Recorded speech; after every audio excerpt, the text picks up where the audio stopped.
obboleettiin abbaa manaa jirti jechuudha. Walitti dhufna hamma xiqqoo ergaa abbaa manaa kufana walitti hin jenne anis haala kennuu fi dideeraa wadhee badaana biraan dhuftu maleedha. Walitti dhufna ture dura baay'ee wal jaallanna walitti dhufna isa dhugaa dubbachuu fi hangafa abbaa manaa kootiti.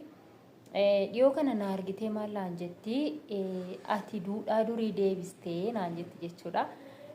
Kanaafan immoo anis ishiin akkanaan jennaan ammaafan daawwattoota kootti hin argisiisne waan ani hojjetaa jiru kana jedhee qabadhee isinii dhufeerra jechuudha.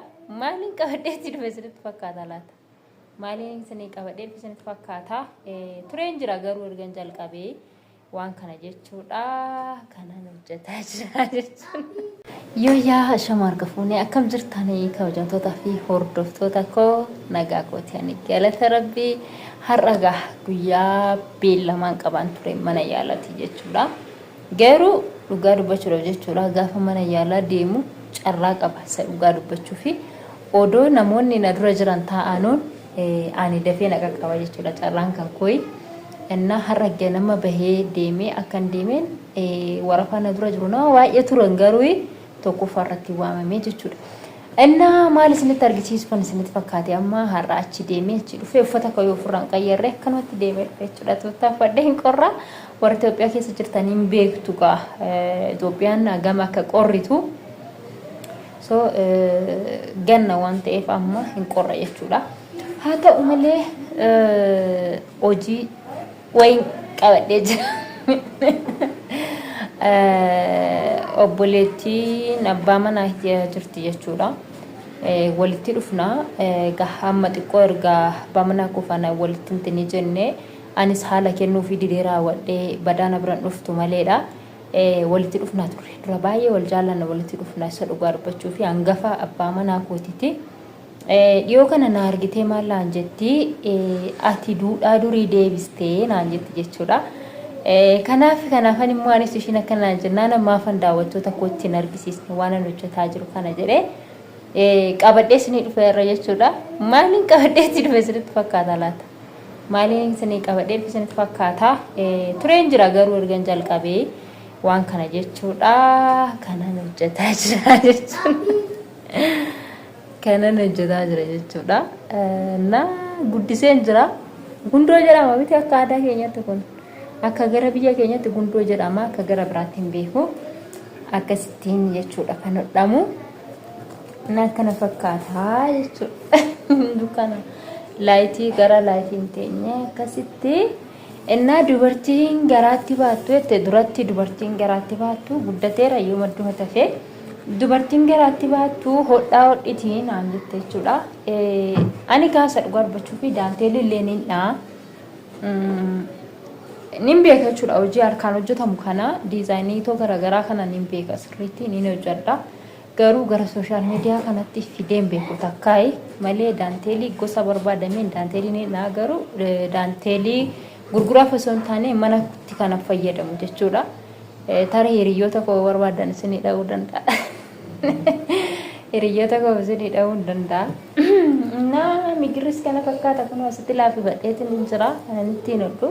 Migirisa baay'ee dhedheeradha maazarii kootu naaf ergee shutaan isaa kun akkasiin jira jechuudhaas saaloniidhuun keessa taa'ee hodhaka. Nan hodhaka dubartii gaafa gara manaatti ol deebitu hojii mana keessaa kana jechuudha seeraan hojjechuu qabdi jedhee. Innaa aadaa durii deebistee naan jette kana isinittiin argisiifachuudhaan dhufe jechuudha. Maal jettu namoonni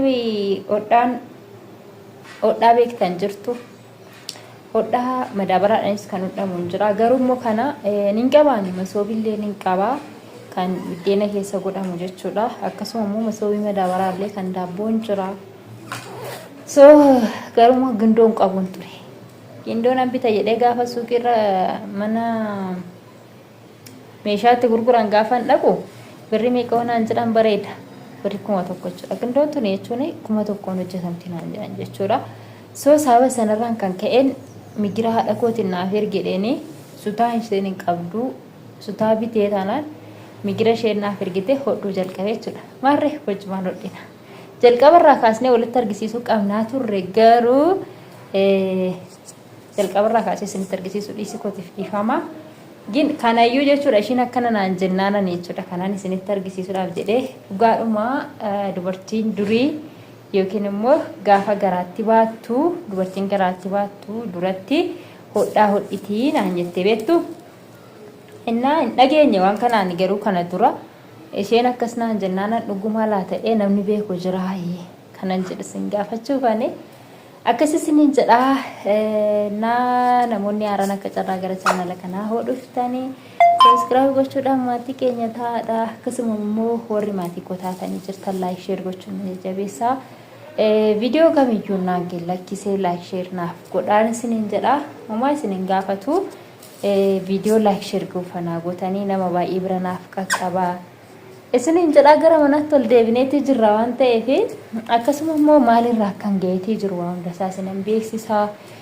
Namoonni baay'een keessanii hiccitii baay'ee baastee hin dubbatinii naan jettaniitii turtanii tole anuyyuu hin dubbadhu maaliifin erga isinirraa waa baay'ee baradheetiin jira isa dhugaa dubbachuuf jechuudha.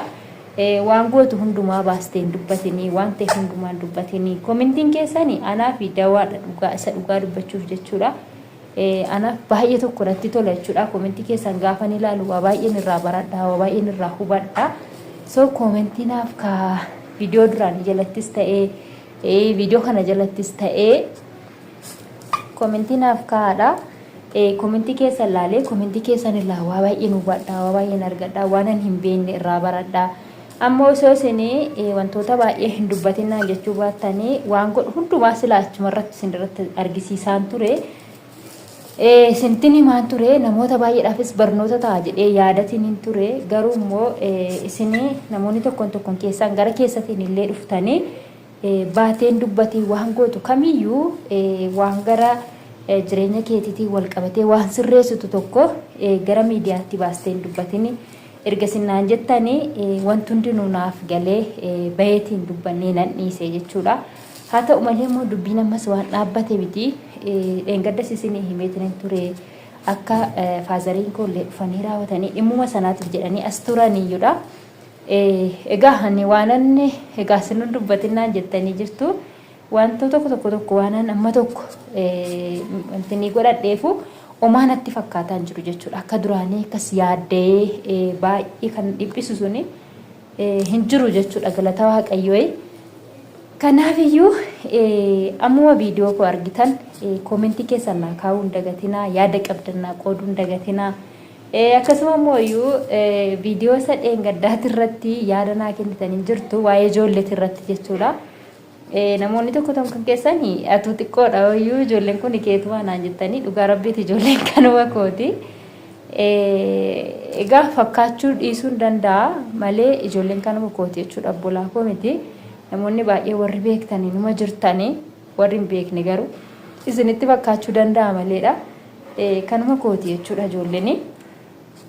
Kanaafiyyuu gorsii deebisii warri naan jettanis jirtanii tole niin deebisaanii garuu amma tokko silaatoo namni daa'imti maatii wal bira jiraate maatii seeran abbaanis itti lolee haatis itti loltee hin dhageessi xiqqoo jechuudha.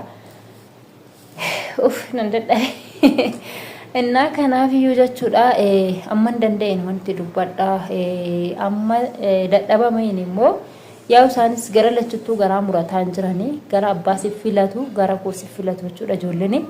So sababa kana ta'eefu ani yoo na bira ta'anis waan qirnatti hin jedhu natti tola anaafiyyuu gaachana jechuudha gaafa sana bira jiran anaafuu da'oodha.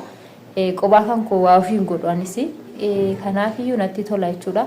Abbaa isaaniitirraas immoo isaaniin dhoowwu akka isaan abbaa isaaniitti dhaqanis maneeyyamaaf jechuudha. Ammuma iyyuu yeroo barbaadan ba'anii raawwatanii wajjin oolanii wajjin akka barbaadan ta'anii raawwatanii deemanii dhufu jechuudha. Innaa kanaan isiniin jedhaa kanaafiyyuu waan isin jettan hunda isaanii fudhadhaa. Isiniin jedha hunduma keessanii yaadni keessan baay'ee tokko natti tola. Komentiin isin kennaaf keessan baay'ee tokko na gammachiisa. Kanaafiyyuu komentii naaf kaa'uun isinaadha yaada keessan naaf qooduun isinaa namni tokko waan ani beeku isin beekuu dhiisuu dandeessu waan isin beektan immoo ani beekuu dhiisuu danda'a.